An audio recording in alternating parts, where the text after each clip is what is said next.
Yun, sarap niyan guys.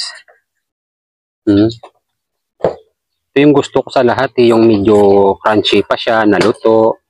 Yan yung ganitong part guys. Masarap yan. Gusto ko talaga dito, pag ginakain, yung bagong pita siya guys.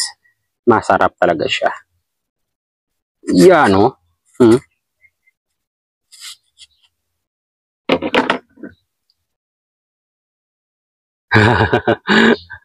Ang sarap ng pagkahinog niya.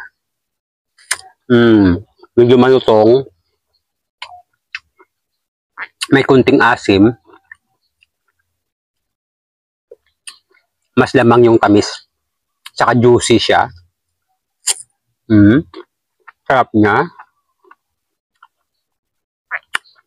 Sa lahat ng mangga na natikman ko, ito yung pinakamasarap, yung apple mango na tanim naman. Walang halong eme guys, napakasarap niya. Malutong.